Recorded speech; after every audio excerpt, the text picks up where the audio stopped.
Dr. Saurav Kumar Jha is Assistant Professor in the School of Engineering and Technology at Sharda University, Greater Noida. He obtained his MSc degree from VIT University, Vellore, and PhD degree in biotechnology from Delhi Technology University. His areas of expertise include molecular chaperone and ubiquitin E3 ligase in neurodegenerative disorders, along with therapeutics action of biomolecules in aged neurons and muscles. He has published papers in international journals and 3 book chapters in Springer International Publishing AG. He received Commendable Research Excellence Award DTU 2018 from Delhi Technological University, Delhi. He also received Best Stem Cell Researcher Award 2019 by Professor Dr. Michel Zocchi, University of Turin, Italy. He has also designed and introduced the 2 new courses at level of BTech MSc PGD in stem cell technology and regenerative medicine and genetic engineering at Sharda University. I would proudly like to invite Dr. Saurav Kumar Jha for his lecture. Thank you.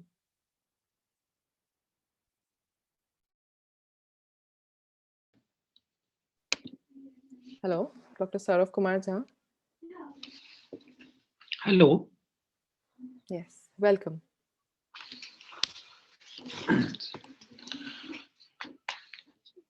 Good afternoon, all of you. Thanks, Saloni, introduced me in this session.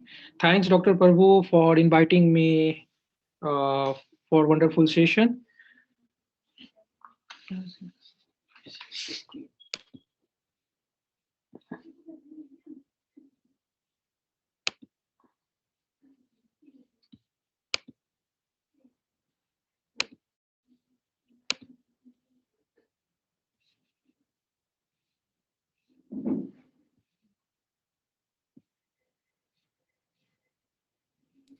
Dr. Saurabh, you need to share the screen. If you'll see in the bottom, it's a fifth button is the share screen.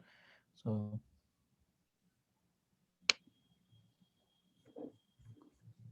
Okay, Prabhu, sir.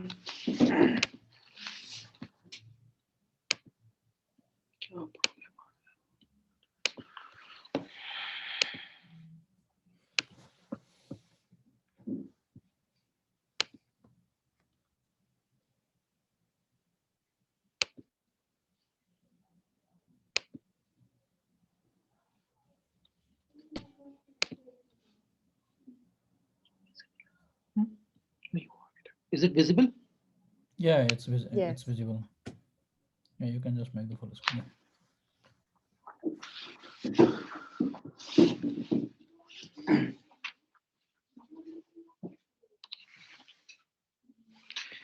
Okay, good afternoon, all of you. Today I will cover translational medicine and their applications. So Dr. Silpi has already addressed application part of the translational medicine. So I will give glimpses about translational medicine and their importance in biotechnology in 21st century. So starting from the translational research and background about how translational research is important. So during the 20th century, medical research has observed enormous advances in the basic science discovery. So basically, translational research is the bridging the gap between the discovery achieved at the bench and the intervention and the therapies at the bedside remains a challenge. So basically, we have not witnessed a corresponding success in the widespread application of these advances into the medical practice. So basically, translational research, we can say that the effective translations of the new knowledge, mechanism, and technique generated by the advances in the basic science research into the new approaches for the prevention, diagnosis, and treatment of disease is essential for improving health. So, translational research basically is the process of converting discovery made in the laboratory into the clinical intervention that provide a clean, direct benefit to the human health. So we can say that the translation can now occur from the bench to bedside and bedside to bench. So bi-directional work models often with many journey in both directions. So the process of new drug discovery involves five fundamental stabilizations. So basically from the physiochemical properties to the biology, from in vitro to in vivo within the animal models, from animals to healthy human volunteers, referred to the as a phase 1 clinical trial, from single dosage to multiple dosage, from healthy volunteers to patient. So basically the extra evolution from the animals to human is most significant and is at the center of translational research.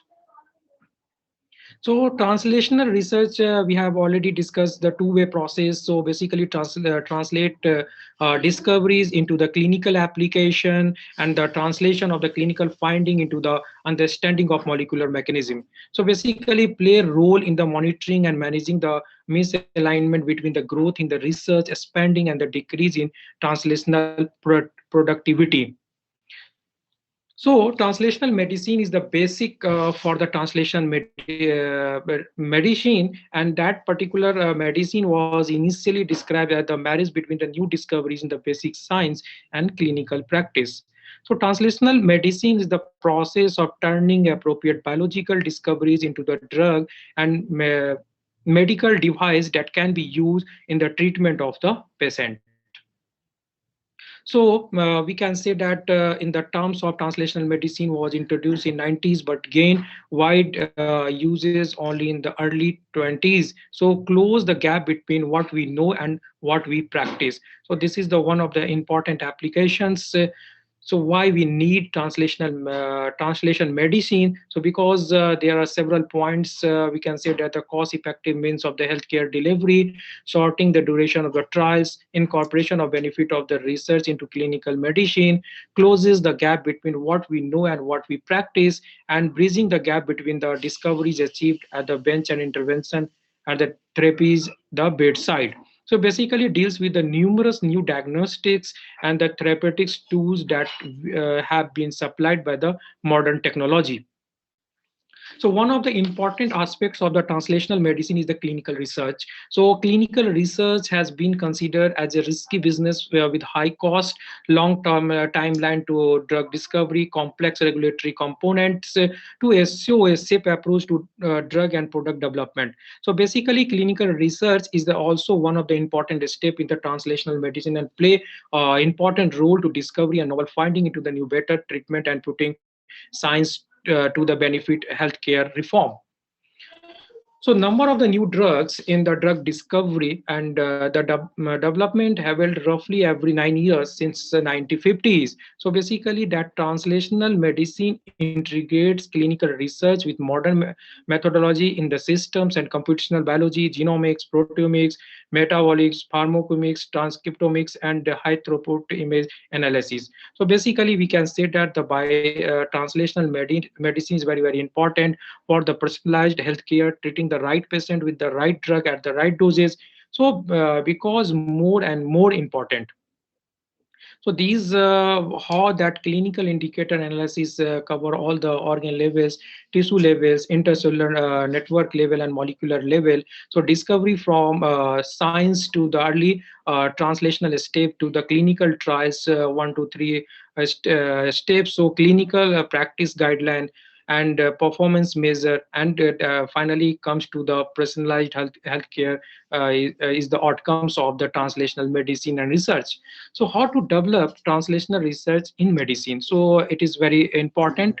So because the in industry side, we can say that the better translation is as a goal is not supported by better tools or method to improve the translational process. So lack of the scientific backbone. So the method and the tool to facilitate the translational process need urgently to be developed. So one of the key indicator in the translational process, we can say that the biomarker which are needed for the translational prediction. So predicting efficacy and safety from the animals to man and could be seen to be accountable for 18 to 90% of the translational success.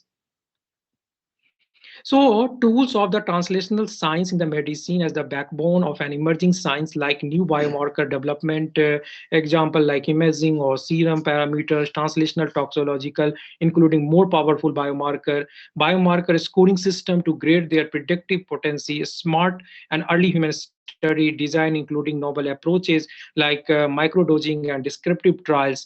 So these all are the backbones and emerging sciences in the area of translational medicine.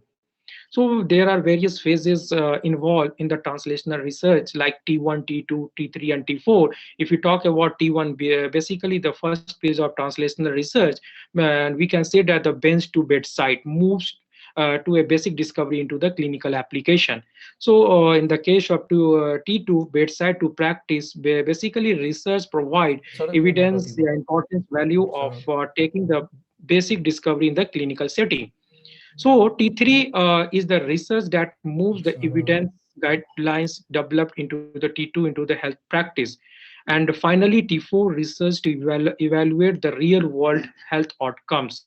So finally, we can divide it, the translational medicine in four phases, 1 to 4, T1 to T4. So research supposed for the product development, starting from the basic research, we have already discussed like prototype design or discovery, preclinical development, clinical development, and FDA filing approval and launch preparation. So basically translational research to the critical path research we can move through. And one of the important terminology used for the translational research bench to the bedside. So basically that neither simple nor linear, and finally dynamic, responding to the new knowledge. So basically discovery to the clinical trial phase 3 to achieve the goals. So phase 1 and phase 2 and phase 3, finally we so starting from the discovery to preclinical toxology and phase 1, phase 2, and phase 3. So finally the outcomes of the translational research and translational medicines. So one of the best example like gene therapy of the prostate, liver cancer in the clinical trials. Here we can see that the stage involved in the administrating virus-directed enzyme product therapy. So here we can introduce DNA coding for enzyme using virus as a vector. So like time to allow gene expression 1 to 2 days and administrator product. So basically in how surrounding cells are killed through the bystander effect when using virus-directed enzyme drug therapy. So one of the best examples of the novel therapeutics cancer vaccine reaches human clinical trial. Some of reported has already published. So these all are the references about clinical and translational medicines and aspects, application aspects of the biotechnology.